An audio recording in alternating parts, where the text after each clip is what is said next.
नमस्कार दर्शकों, कैसे हो आप सब। आशा करते हैं कि आप सब स्वस्थ होंगे, मस्त होंगे, अपने अपने कामों में व्यस्त होंगे। तो आज का वीडियो थोड़ा इन्फॉर्मेटिव होने वाला है, जो कि संबंधित है प्राकृतिक खेती से। तो प्राकृतिक खेती जो कि सरकार की एक योजना है, जो कि 2023-24 से प्रारंभ हुई थी। तो सीला गांव इस खेती के तहत सेलेक्ट हो रखा है। मैं हूँ उत्तराखंड की निवासी, जो कि पौड़ी जिले के इक्केश्वर ब्लॉक के सीला गांव की निवासी हूँ और मेरा नाम है अर्चना। और हमारे गांव के काफ़ी लोगों को पता नहीं है कि प्राकृतिक खेती क्या है। तो ये आज की वीडियो होने वाली इसी से संबंधित, जो कि आजकल आप लोगों ने बहुत सुना होगा 7-8 महीने से, कि ये नेचुरल फार्मिंग या प्राकृतिक खेती करके। तो हमारा गांव उसमें सिलेक्ट हो रखा है और मैं हूँ किसान सखी के रूप में कार्यरत।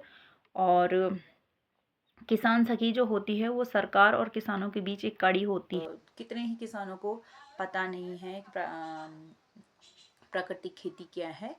बने रहिएगा। ये वीडियो प्राकृतिक खेती क्या है, क्यों सरकार इस पे इतना खर्चा कर रही है और क्यों इसको प्रमोट कर रही है। तो पूरी डिटेल वीडियो आज होगा इस प्राकृतिक खेती से संबंधित।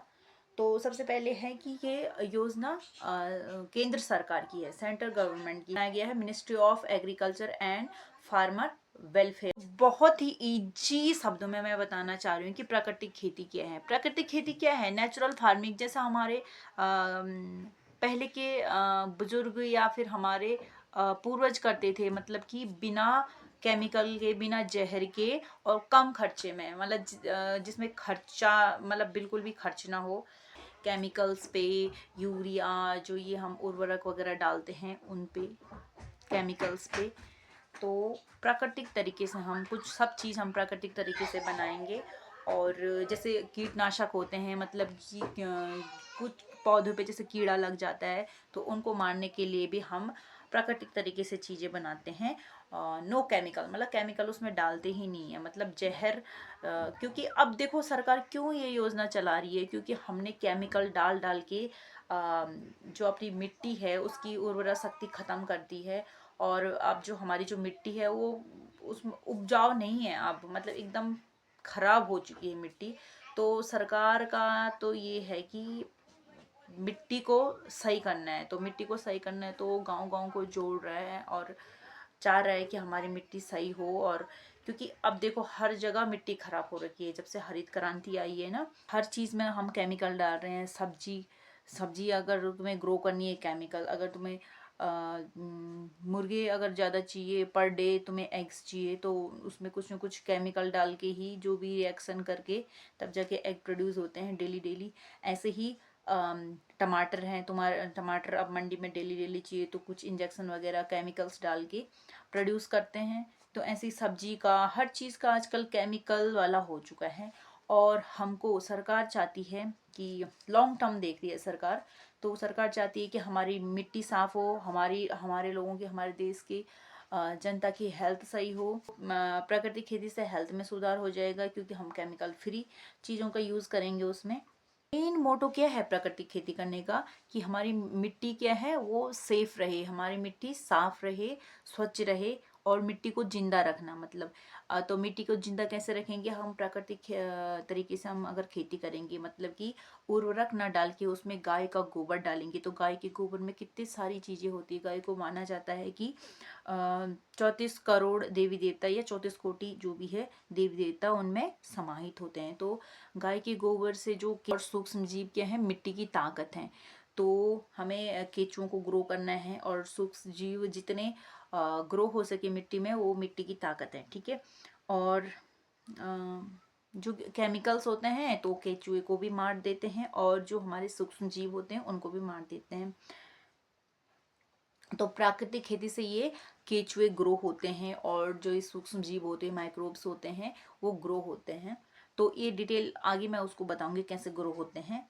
तो ये खेती होती है, प्राकृतिक खेती होती है गाय आधारित खेती। मतलब कि आपके पास एक गाय होनी चाहिए, जिससे कि हम क्या बनाएंगे, जीवामृत, बीजामृत, घन जीवामृत।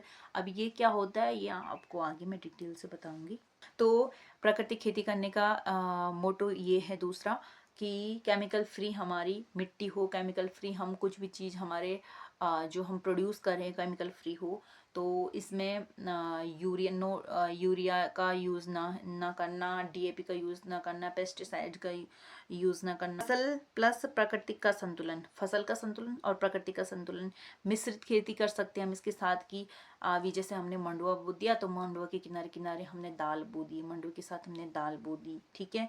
और फसल चक्र मतलब चेंज करते रहना है, एक साल एक खेत में जैसे हमने गेहूं बो दिया तो दूसरे जैसा हम करते ही हैं, तो दूसरे साल हमने मंडुआ बो दिया, ऐसा करके।